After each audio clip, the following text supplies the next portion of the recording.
Personal transformation seems like it should be straightforward, but here's something shocking.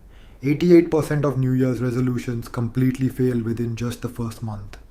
That statistic really made me rethink everything I thought I knew about how humans actually change.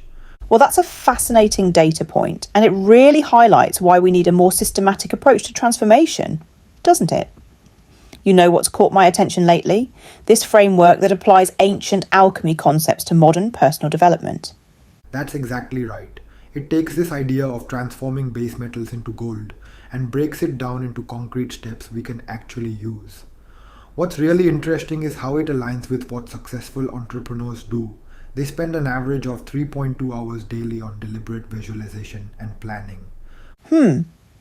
That reminds me of some compelling Harvard research showing people who write down their goals are 42% more likely to achieve them. But this framework takes it even further, right? Oh, it definitely does. It introduces this concept called mythologizing yourself, where you create this larger narrative that includes both victories and setbacks. You know what's fascinating? Navy SEALs use something similar called stress inoculation, where they actually spend more time mentally rehearsing failures than successes. That seems completely counterintuitive to what most people think about positive thinking and manifestation. What's the science behind that approach? Well, the research is pretty clear. People who anticipate and plan for obstacles are 70% more likely to stick with their goals long term. It's not about blind optimism at all, it's about strategic preparation. Think about it like training for a marathon. You don't just visualize crossing the finish line, you plan for the inevitable challenges along the way. So, how does someone actually put this into practice?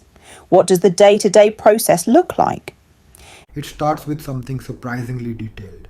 You script out your ideal day in 30-minute increments, then identify the gap between your current behaviors and those of your ideal self. The fascinating part is that this kind of detailed visualization activates the same neural pathways as actually performing the actions. That's incredible.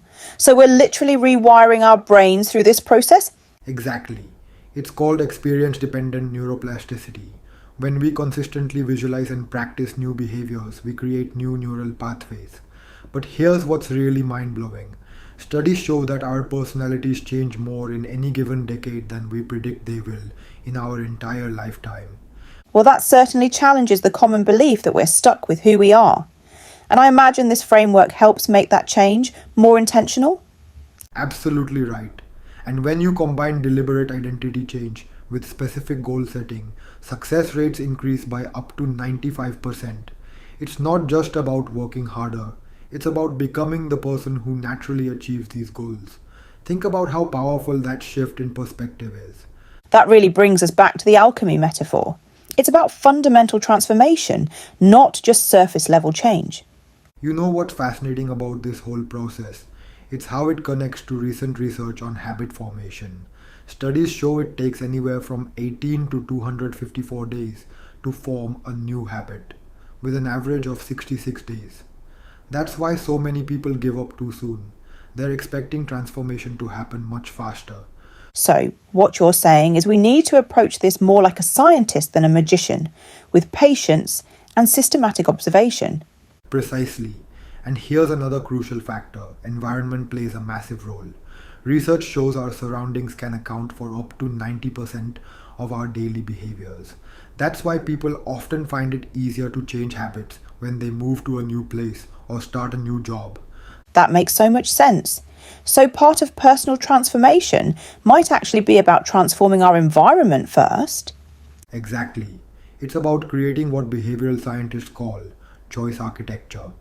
When you set up your environment to support your desired identity, you're essentially programming your default behaviors.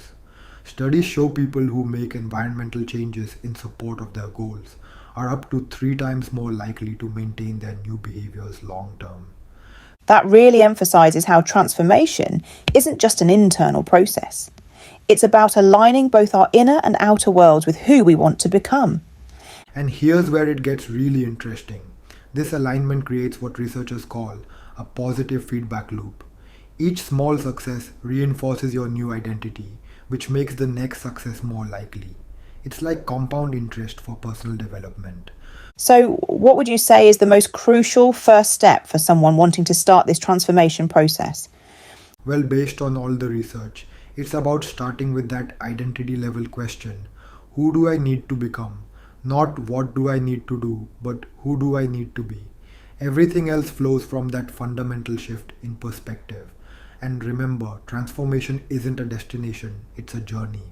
We're all alchemists in our own lives, constantly working to turn our current reality into something more aligned with our true potential. That's such a powerful way to look at it. It's not about adding more to our to do lists, it's about becoming more of who we truly are. And that's really the key takeaway here. Transformation isn't just possible, it's actually our natural state. We're either growing intentionally or changing randomly. The choice is really about whether we want to direct that change or just let it happen to us.